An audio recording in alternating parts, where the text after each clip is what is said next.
Praise the Lord. ஒவ்வொருக்கும் இரவு வணக்கங்கள். இந்த லென்ட் சீசனில் உபவாசத்தோடும் ஜெபத்தோடும் கர்த்தருடைய கரத்திலிருந்து ஒரு நன்மையை எதிர்பார்த்து கொண்டிருக்கிற ஒவ்வொரு நல்ல உள்ளங்களுக்கும் என்னுடைய வாழ்த்துக்கள். இந்த இரவும் கூட ஒரு தியானத்தோடு கூட நான் உங்களை சந்திக்கின்றேன். ஒரு காரியம் உங்களுக்கு நான் ஞாபகப்படுத்த விரும்புகிறேன் அன்பானவர்களே. அது என்னவென்றால், ஏதோ ஒன்று நமக்குள்ள நடந்து கொண்டிருக்கிறது. உங்க கண்களுக்கு ஒன்றும் தெரியாம இருக்கலாம், ஆனா ஒன்று உங்களுக்குள்ளே நடந்துகிட்டு இருக்கிறது என்று அது மட்டும் நிச்சயம். Trust me. உங்களுக்கு தெரியுங்களா, அந்த பெம்பு இருக்க மூங்கில், அதை நட்ட பிறகு 5 மாதங்களுக்கு ஒண்ணுமே தெரியாதான். பிறகு டப்புன்னு துளிர் விட்டு அடுத்த 5 மாதங்கள்ல 50 அடிக்கு உயரத்துல வளர்ந்து வரும் என்று சொல்லப்படுகிறது. அப்படித்தான் பிரியமானவர்களே, சின்ன சின்ன மாற்றங்கள் நமக்குள்ள நடக்கிறது. அபிரகாமை கர்த்தர் அபிரகாம் என்று மாற்றினார், யாக்கோப்பை இஸ்ரேல் என்று மாற்றினார், சவுலை பவுலாக மாற்றினார். மறுரூப மலையில இயேசு மனுஷனா இருந்து தெய்வமாக காட்சியளித்த அந்த சம்பவத்தை நமக்கு தெரியும். சீஷர் கண் முன்பாக அவர் மகிமை அடைந்தாராம். பிரியமானவர்களே, நம்ம கூட மறுரூபம் அடைந்து கொண்டு தான் இருக்கிறோம். மறுரூபம்னா பெரிய வார்த்தை, அதனால கேட்டு பயந்துடாதுங்க. மறுரூபம் என்றால் மாற்றம். சிம்பிளா சொல்ல போனா நம்ம மாறிக்கிட்டு இருக்கோம். வசனத்தை வாசிப்போம். 2 கொரிந்தியர் 3:18. நாம் எல்லாரும் திறந்த முகமாய் கர்த்தருடைய மகிமையை கண்ணாடியிலே காண்கிறது போல கண்டு ஆவியாயிருக்கிற கர்த்தரால் அந்த சாயலாக தானே மகிமையின் மேல் மகிமை அடைந்து மறுரூபமாகுகிறோம் என்று சொல்லப்படுகிறது. எஸ், நம்ம மாற்றப்பட்டு கொண்டு இருக்கிறோங்க. எப்படி? அவருடைய வசனத்தினால, தேவ வார்த்தை தியானிக்கும் போது, அடுத்து ஜெபமும் உபவாசமும். பைபிள் சொல்லுகிறது, இயேசு ஆவியினால வழி நடத்தப்பட்டார். பிசாசினால் சோதிக்கப்படும்படியாக வனாந்திரத்துக்கு அவர் வழி நடத்தப்பட்டார் என்று நாம் பார்க்கிறோம். உபவாசம்னா முரட்டுத்தரமான உபவாசம், சாதாரண உபவாசம் கிடையாது. அப்ப இந்த வசனத்துல நீங்க பார்த்தீங்கன்னா, லூக்கா 4ல் மனுஷர்களுக்கு, குறிப்பா தேவ பிள்ளைகளுக்கு ஆண்டவர் ஒரு பாடத்தை வைத்திருக்கிறாரு. இதை பல விதத்தில் இந்த வசனத்தை நம்ம இன்டர்பிரேட் பண்ணலாம். முதலாவது நீங்க பார்த்தீங்கன்னா, சாப்பாட்டை பத்தி சொல்லப்படுகிறது. இந்த கல்லுகளை அப்பமா மாற்று.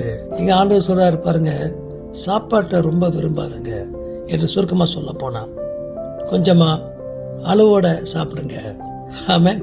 அடுத்து இன்னொரு லெசன் இங்க என்னவென்றால், இந்த பிசாசு உலகத்தில் இருக்கிற எல்லா ஊர்களையும் சுத்தி காமிச்சு என்ன வணங்குங்க தேவகுமாரனே என்று சொல்றான். நீங்க பாஸ் பண்ணிக்கிட்டு இருக்கிறீங்களா? நீங்க பிரேயர்ல இருக்கணும். ஃபாஸ்டிங் டைம்ல நம்ம அங்கெங்கும் சுத்திக்கிட்டு இருக்கக்கூடாது. நம்முடைய ஆன்மீகத்தின் மேல நமக்கு தான் ஒரு அக்கறை இருக்கணும். என்ன? உலகத்தின் தெய்வமாகிய சாத்தானுடைய சிற்றின்ப லௌகீக கண்ணியில நம்ம விழ அதிக வாய்ப்பு இருக்குதுங்க. ஆமென். அடுத்து அவன் சொல்றான், இங்க பார்க்கும்போது இயேசு கிறிஸ்துவ காலியாக்குறதுக்கு அவன் ஒரு ஸ்கெட்ச் போடுறான் பாருங்க. Suicide sketch. அவரை முடிக்கணும். அதான் உங்களுக்கு தெரியுங்களா, எனக்கு அன்பானவர்களே, கிறிஸ்தவங்க கூட சூசைட் பண்றாங்க. கடவுள் பார்த்துக்குவார் என்று சொல்லிட்டு தைரியமா பண்ணிக்கிறாங்க. ஜெகோவா ஈரே எல்லாம் பார்த்து கொள்வார். இயேசு சொன்னாரு, கடவுளை பரிச்சை பண்ணி பார்க்காதே. இப்ப அவர் தான் அங்க கடவுள். அந்த கடவுள் சொல்றாரு, டோன்ட் டெஸ்ட் மீ சேட்டன். ஆமென்.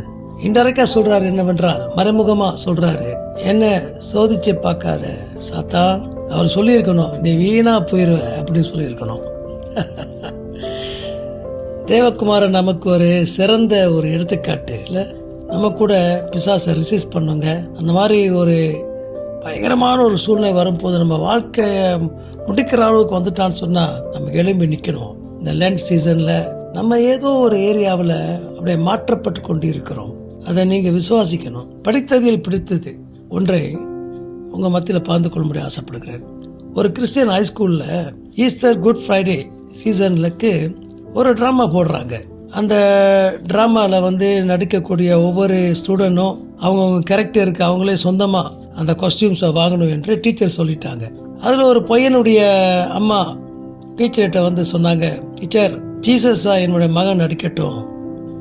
அந்த காஸ்டியூம்ஸு, கிராஸு, சிப்பாய்களுடைய யூனிஃபார்ம் எல்லாம் எவ்வளவு செலவாகும் சொல்லுங்க, நான் பார்த்துக்கிறேன் என்று சொல்றாங்க.